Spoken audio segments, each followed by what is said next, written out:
Morocco, the crossroads of Europe, Africa, and Arabia, has some of the most diverse culture and geography in the world. There's everything in the world here. As little as 15 miles of movement can reveal a completely new landscape. The cultural variety is equally rich.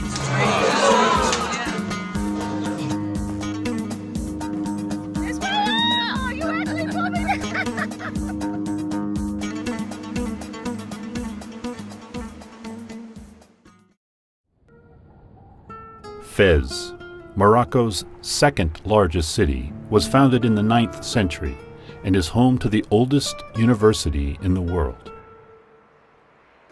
This city is regarded as the country's cultural and spiritual center. We're heading into the market, the souk, where it's going to get very crowded, they tell us. It was much different than any other market I've ever been in. Are we ever going to taste camel meat on the trip? Well, I don't know how, to what extent you will like it, because no matter how well you cook it, it remains like tough, hard to chew. But I will try to get you some to taste. Yes, no problem. We'll try to have it preserved. That's the honey cake. That's normally what we use for breaking the fast. In the month of Ramadan, it's sweet, it gives you energy you lose during the day. Trip leader Mohammed Hajouji shares his insider's knowledge of Fez, the city he calls home.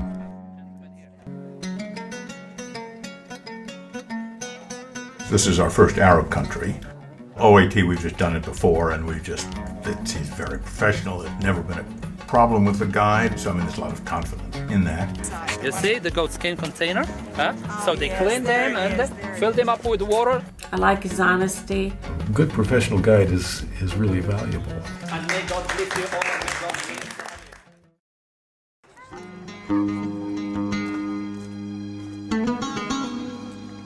Africa's Sahara Desert is the size of the United States. It is the biggest source of sand and dust in the entire world. My most exciting part was that sandstorm. And join me inside. And normally when you have a sandstorm, we pass it around. Headscarves provide protection from the wind-blown sand. Camels are equipped with their own defenses. They have 2 rows of long eyelashes to keep the wind-blown sand out of their eyes. True elements. We're just stinging from all that sand. I think really that's going to be the most memorable. You know, Ken and I were just giggling all the way to the tent. We couldn't see each other. Almost there. Until we got inside, and then it was cozy. Here's my tent. And that'll be probably the first thing we tell our friends is about the sandstorm in the Sahara.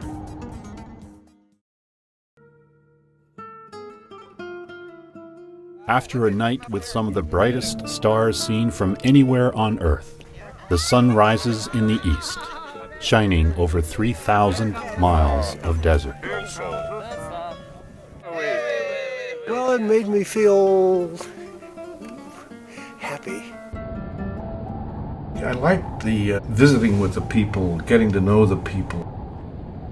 This tent is made of woven camel wool, a homegrown commodity these nomads put to use in countless ways. Oh, is this camel hair? It's hard, It's harder than it looks, right?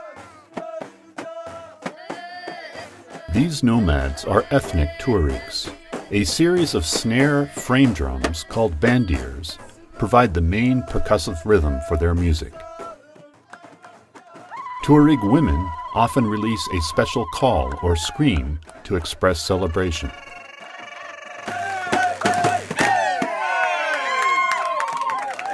And the men were singing, and the drums were beating, and we were dancing, and it was such a joyful experience.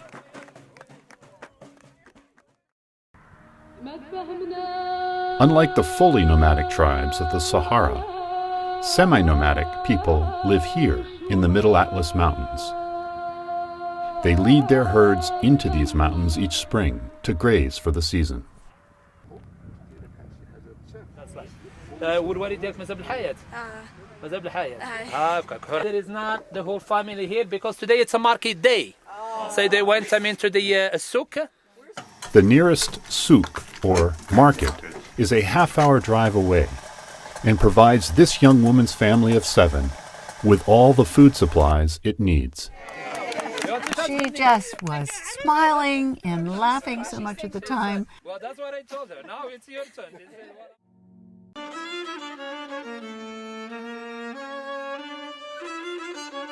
Tenahir, Morocco is a prized oasis city, providing a lush retreat from the arid ruggedness of the surrounding Atlas Mountains.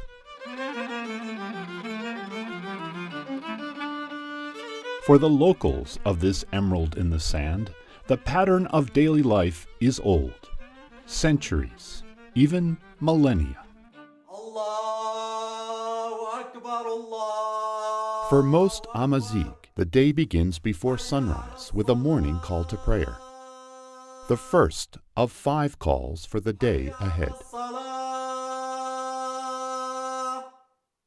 Then it's off to the market or souk, where locals will bargain for everyday necessities like grain, clothing, and especially livestock.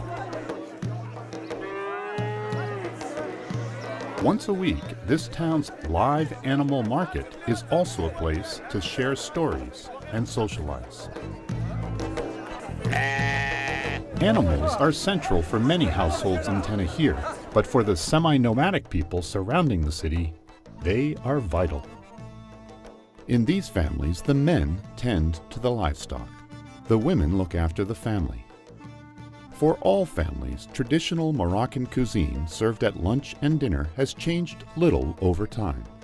Tagine is a local staple, commonly eaten with flatbread called hobs. While education in Tenahir has improved recently, for many children in the more rural areas, access to school remains limited. Some young students in the region have a long way to travel to school. Very good.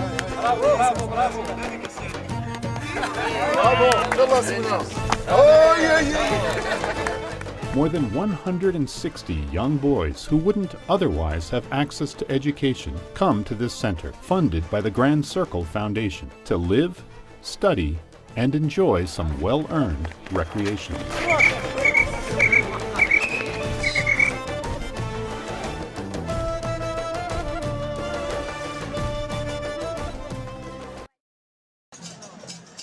Marrakech's main square is arguably the busiest in Africa, the center of activity and trade in this city, known for its color and social vibrancy.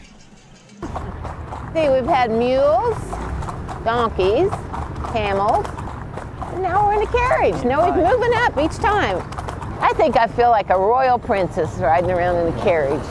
Whoa!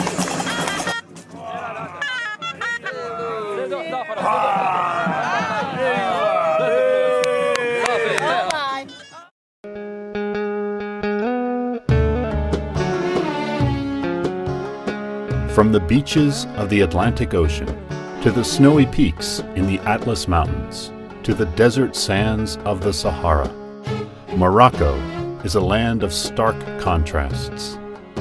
Each day, a new discovery. Was so furious with my children when they got a tattoo. You only live once. This is completely out of the normal range of our experiences, so I just love it.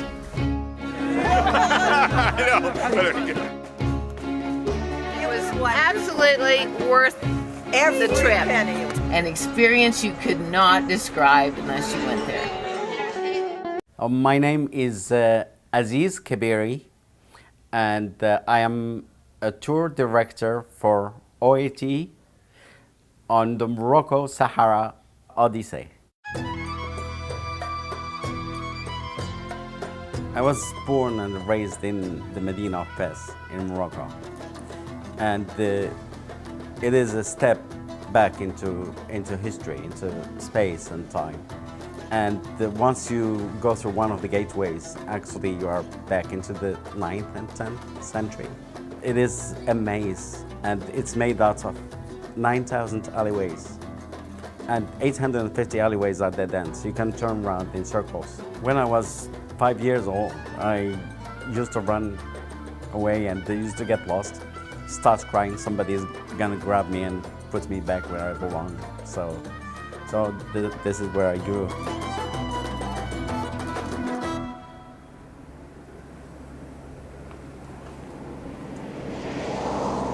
The country is not big. It is the size of Texas.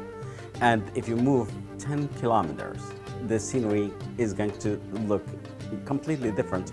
And we have everything you can imagine. Morocco has got very green land, a very arable land, and one of the most beautiful regions in the country is the Toudra Valley and the Dadis Valley. And these valleys are all along the High Atlas Mountains. We go visit families and we have home-hosted meals, and then the travelers get to meet with the people, talk to the people, and learn about the country from the people themselves. Come, join up with us. We're looking forward to welcoming you into Morocco. From your hometown, you'll set out on a journey of discovery. We fly from the U.S. to Casablanca, where our local trip leader waits to guide us along a loop encompassing Morocco's varied lands. After discovering the ancient palaces and modern plazas of Rabat, we explore the Roman ruins of Volubilis and the minarets of Meknes on our way to Fez. Then we travel south across the Middle Atlas Mountains and on to our tented camp in the Sahara. And we journey to the oasis of Tinagir before capping our adventure with a discovery of the Medina of Marrakech, a UNESCO World Heritage Site.